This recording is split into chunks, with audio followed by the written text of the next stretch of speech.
Alrighty, hey guys, today I'm going to show you how to replace and check the lower unit engine oil, I guess it's lower unit gear case oil in a two-stroke Yamaha 90 horsepower. So here's the lower unit, and part of every year maintenance, and they say every 100 hours, you're supposed to change the lower unit oil. So there's oil in here with the lower unit, and in order to change that, you're going to need some things. You're going to need an oil pan to catch the oil. You're going to need gear case, Yamaha lube, marine gear case lube, which is the lube for it. You're going to need a long flathead screwdriver to undo these two bolts. One's right there, and the other one is, not sure if you can see that, but it's right there.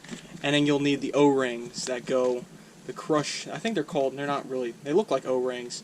I think the actual name for them is crush washers, because when you tighten them up, you need to replace those every time. So without further ado, here we go.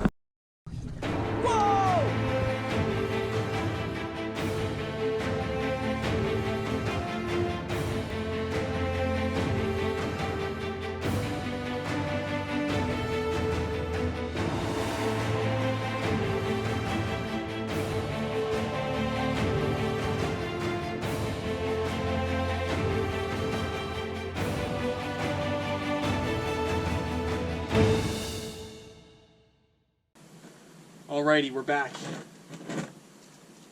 Got all the tools we need. Sorry about the shadiness and the sunniness. I'm trying to stay out of the sun. It's a hot one today. But that's one of the key pieces to help us pump the oil in. But step one is going to be to take the two bolts off of the lower unit. I'm going to move this so maybe you can see better. So you want to have the engine trimmed so that this bolt down there is as low as possible. The lowest point on the boat preferably. So I'm going to push in and twist. It's usually pretty hard to take off, but once you take it off, you want to make sure not to strip it. You want to back this off and pull this out, which, here comes the oil. I don't see, there's some sludge on there. I did not see the washer come with it, which is weird. I think it still might be stuck on there.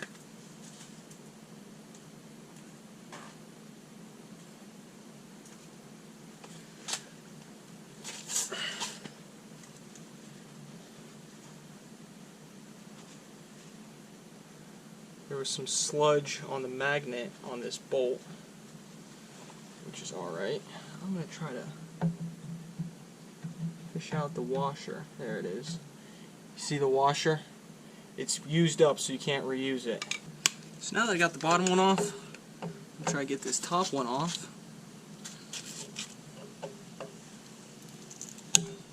Like that. They're usually on there pretty dang tight. And as soon as you take this off, you will see the oil start flowing out of the bottom. And this is when you check the oil to make sure it's not milky or white. It looks brown. You know what? It looks brown. It looks golden. So I'm to make sure that that's not bad, but there's no metal chunks or shards. Doesn't smell super burnt.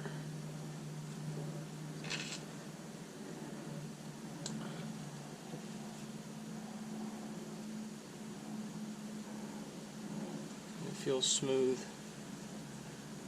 I would say it was time to change that one. So while that drips, I'm going to put the two new washers on the bolts. Alright, here they are. I'm going to put a little bit of oil on them. Make sure they're nice and lubed up, but basically they just slip right over the bolt like that. And when you tighten them down, they flatten out and make this seal. Here's the other one. Just like that. Alright, so I'd say the color of this oil is gold, goldish yellow, which is alright. You don't want it to be black, you don't want it to be white and milky. I think that means there's water in there. I've yet to see that, and I'm very glad. Alright, as you can see, it's pretty much done now. So what I'm going to do next is take the tube with the threads and screw it right on in that hole, because this will allow me to pump fresh oil into there from the bottom.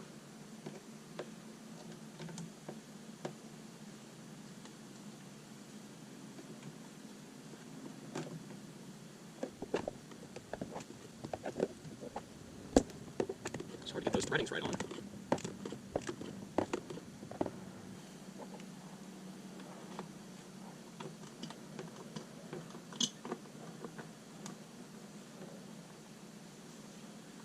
As you can see, the oil's starting to go in there.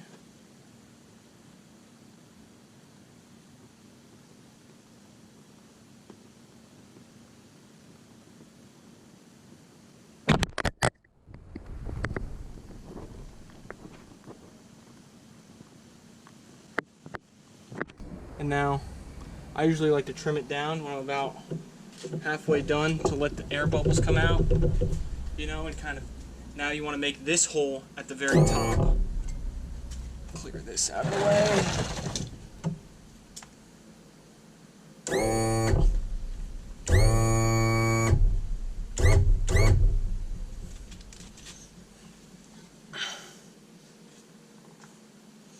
Now when this hole right there starts overflowing, that's when you know you're done.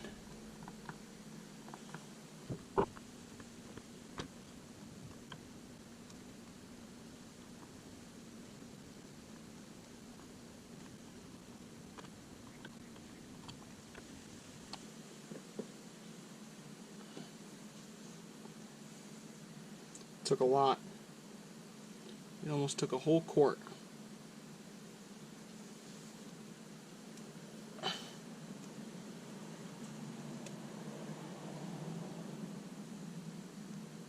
So you can see what it looks like when it's done. Whenever you press the button, it starts overflowing just like that. So that's when you know you're done. So whenever that happens, you could take the bolt with the new washer, put it back on there.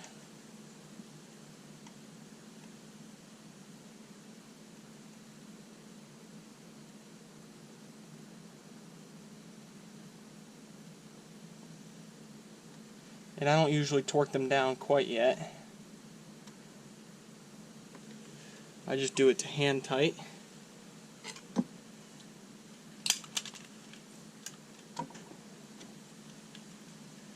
And then I trim back up to make this part easier.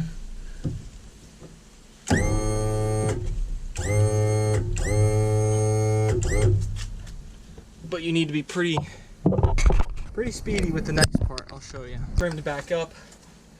The tank is full. I put this just hand tight back in. The prop spins, and this is the little bit of a tricky part, because you have to unscrew the tool right here and screw the bolt back in pretty quickly, because you don't want it all spilling out.